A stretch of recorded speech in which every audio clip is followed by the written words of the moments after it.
तो मैं हूं जाबिर हुसैन और आप देख रहे हैं जाबिर सर क्लासेस। तो आज हम बात करने वाले हैं कक्षा 10 का लेसन नंबर 1, जिसमें हम बात करेंगे सबसे पहले मौर्य वंश की। कौन सा वंश? मौर्य वंश। चलो फ्रेंड्स शुरू करते हैं। मौर्य वंश। तो जो मौर्य वंश की अवधि है वो है 322 ईस्वी पूर्व से 185 ईस्वी पूर्व। 322 ईस्वी पूर्व से 185 ईस्वी पूर्व। लेकिन हम इससे पीछे चलते हैं 300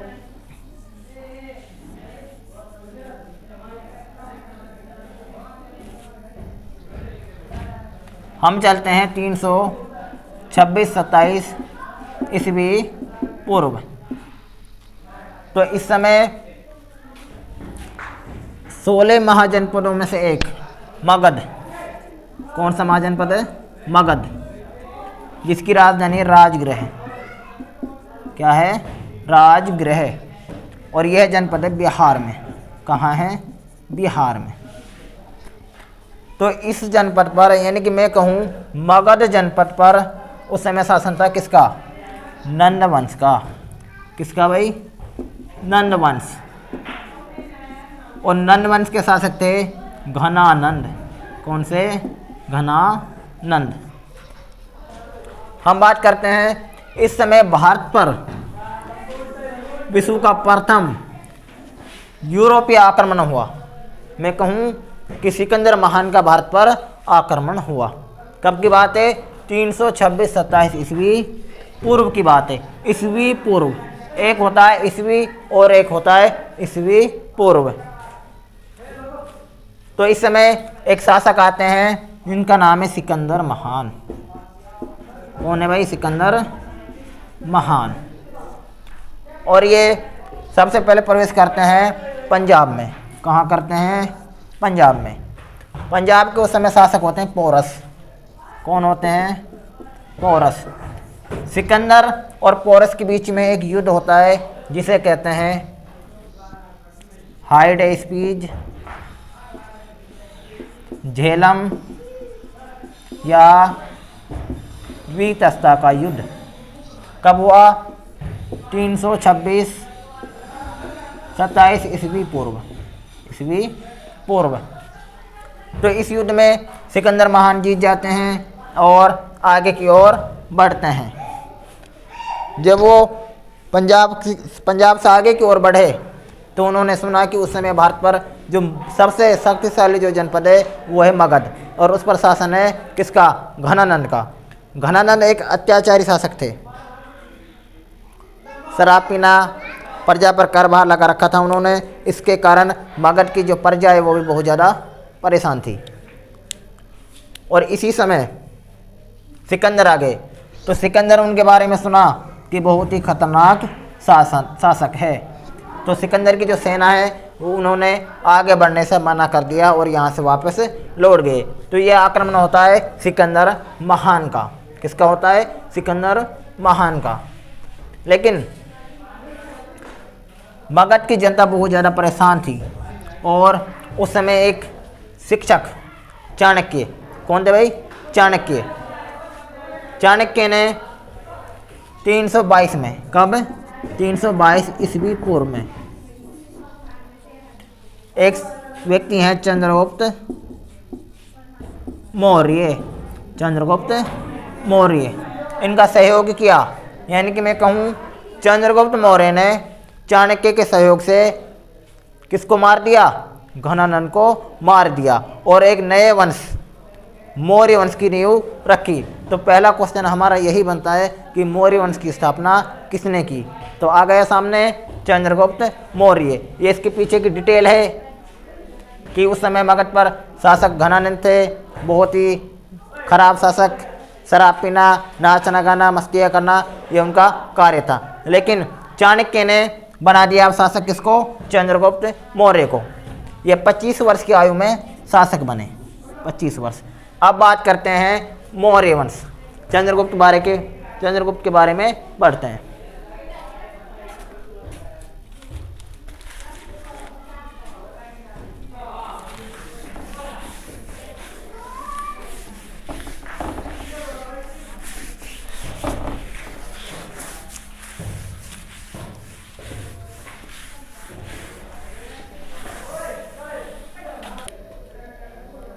तो बात करते हैं चंद्रगुप्त मौर्य। चंद्रगुप्त मौर्य, देखो चंद्रगुप्त मौर्य, पहली जो इम्पोर्टेंट चीज है वो है कि इन्होंने मौर्य वंश की, कौन सा वंश? मौर्य वंश की स्थापना की। क्या किया भाई? मौर्य वंश की स्थापना। एक चंद्रगुप्त, देखो आगे आता है आपकी ही 10वीं की जो बुक है उसमें आता है चंद्रगुप्त प्रथम और चंद्रगुप्त द्वितीय, वो आते हैं गुप्त वंश में। कौन सा वंश में? गुप्त वंश। लेकिन जो चंद्रगुप्त मौर्य हैं वो आते हैं मौर्य वंश में, और मौर्य वंश के संस्थापक हैं।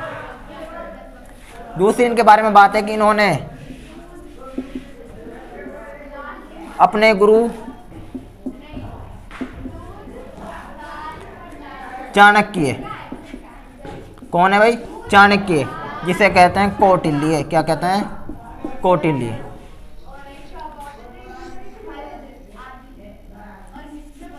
के सहयोग से मौर्य वंश की स्थापना की और घनानंद को मार दिया। क्या कर दिया? घनानंद को मार दिया। अब की बार पूछा भी गया है कि गुप्त मौर्य वंश की स्थापना किसने की? तो किसने की भाई? चंद्रगुप्त मौर्य। दूसरा इनके बारे में देखो, इन्होंने 305 ईस्वी पूर्व, अभी हमने बात की थी सिकंदर महान की, और सिकंदर महान के एक सेनापति हैं। कौन है? सेनापति, जिनका नाम है सेल्यूकस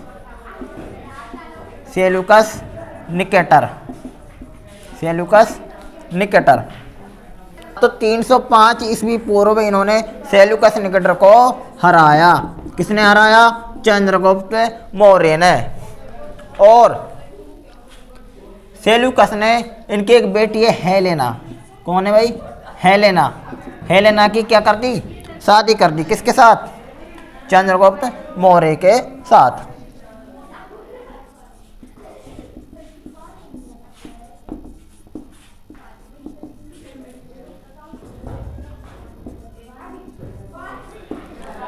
तो सेल्यूकस निकेटर ने अपनी जो बेटी है उसकी शादी कर दी किसके साथ? चंद्रगुप्त मौर्य के साथ।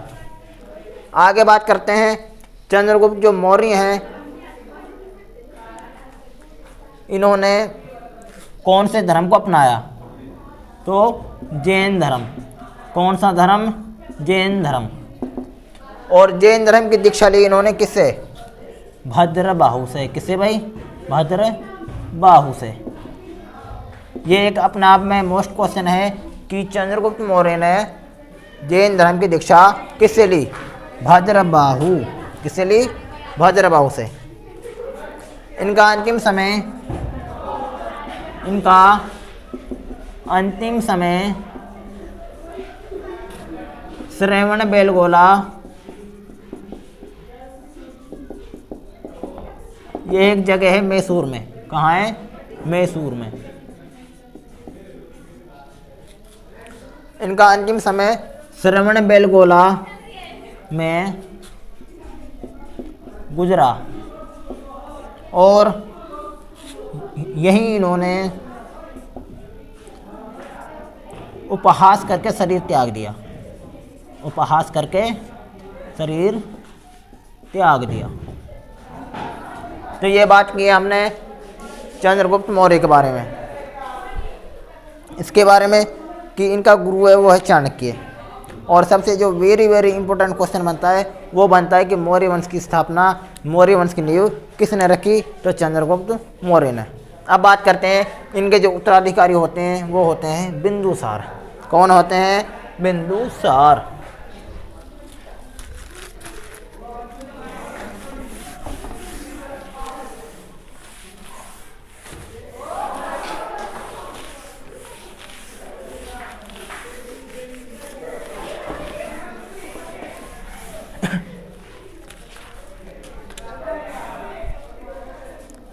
पहला हो गया चंद्रगुप्त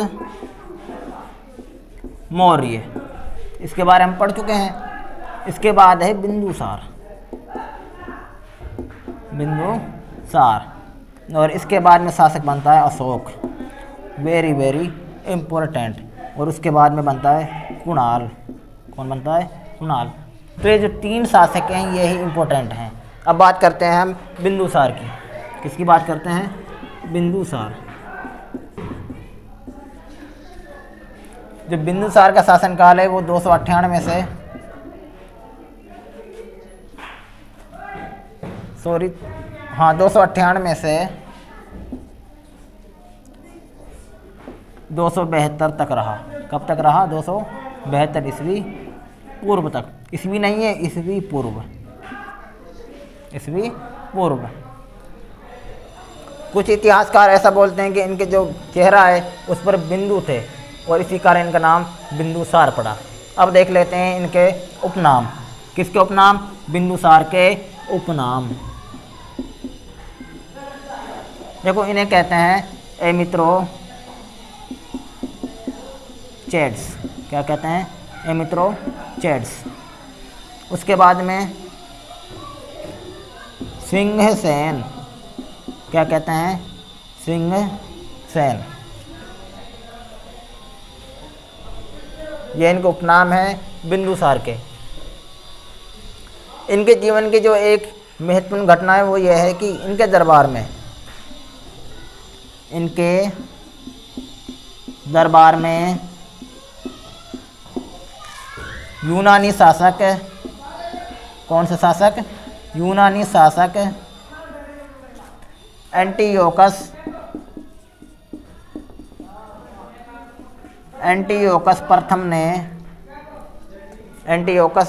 प्रथम ने डायमेकस को, किसे भाई? डायमेकस को राजदूत नियुक्त किया। ये इनके समय की महत्वपूर्ण घटना है कि बिंदुसार के दरबार में एंटियोकस प्रथम ने डायमेकस को राजदूत बनाकर भेजा। अब बात करते हैं वेरी वेरी वेरी इंपॉर्टेंट शासक अशोक। किसकी बात करते हैं? अशोक महान की।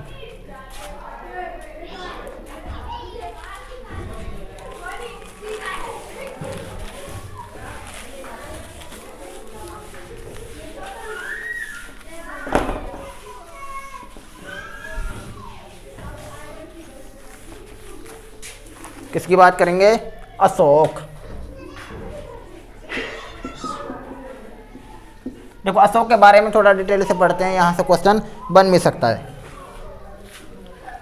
जो आपकी बुक में है, सबसे पहले तो ये है कि अशोक को अशोक किन शिलालेखों में कहा गया है।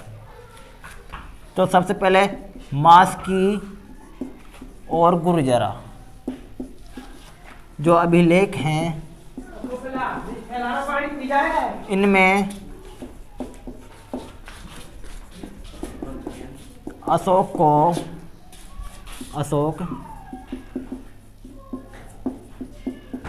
कहा गया है। तो हमें इन्हीं शिलालेखों से जानकारी मिलती है कि अशोक का नाम वास्तव में ही अशोक है। मास्की और गुर्जरा अभिलेख। अब बात करते हैं अशोक के पिता। तो अभी हमने पढ़ा बिंदुसार। इनके जो पिता हैं वो हैं बिंदुसार। और इनकी माता कौन है? सुभद्रांगी। कौन है भाई? सुभद्रांगी। ये इनकी माँ है। और इनके पिता हैं कौन? बिंदुसार।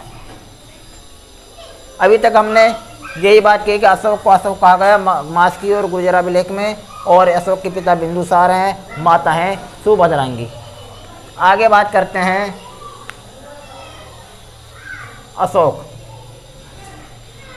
इनका जो कार्यकाल है वो है 272 से 232 ईस्वी पूर्व।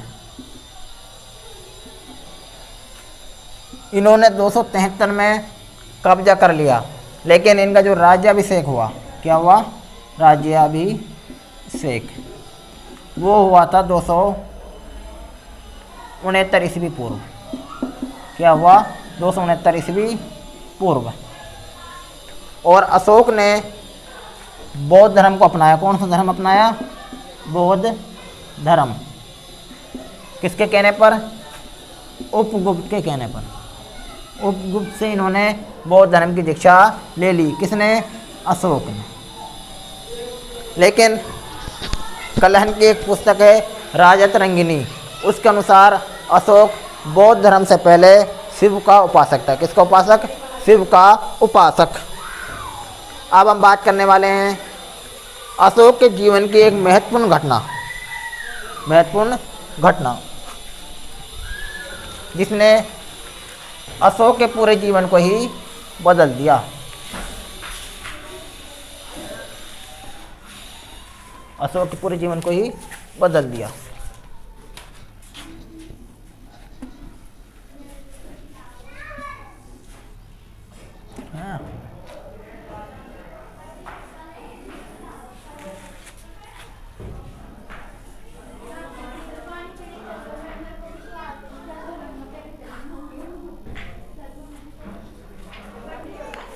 देखो ये है मगध। हम बात ही कर रहे हैं मगध जनपद की, और मगध जनपद की राजधानी राजगृह है। क्या है? राजगृह। और ये कहाँ है? किस राज्य में है? बिहार में। बिहार राज्य में है। अब अशोक ने आक्रमण किया किस पर? कलिंग पर। हम बात कर रहे हैं कलिंग युद्ध के बारे में। कलिंग का युद्ध।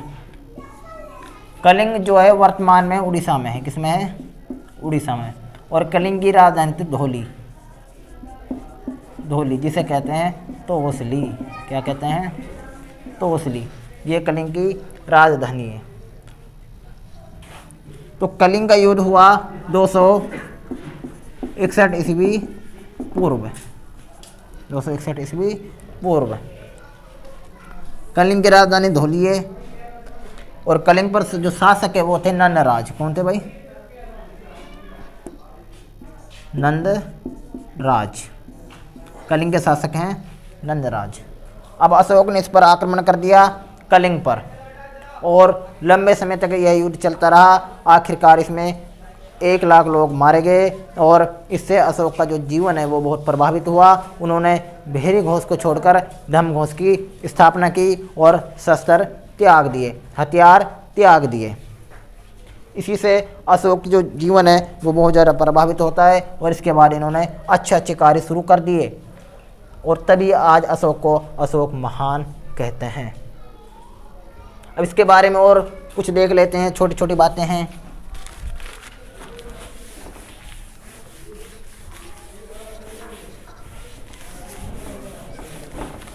कि भारत में पहले बात करते हैं शिलालेख।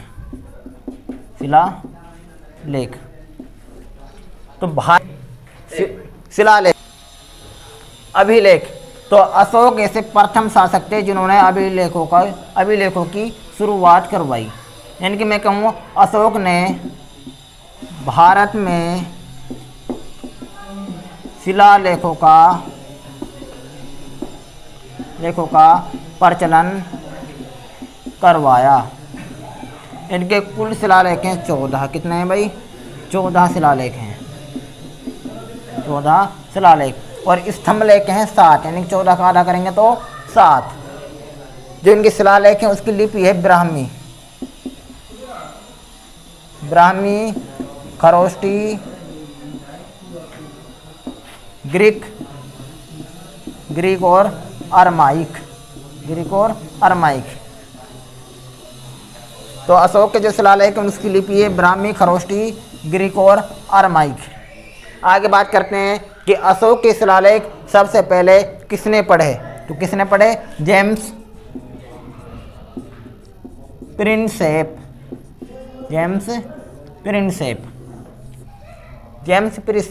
ने सबसे पहले अशोक के जो शिलालेख हैं, जो अभिलेख हैं, उन्हें पढ़ने में सफलता प्राप्त की।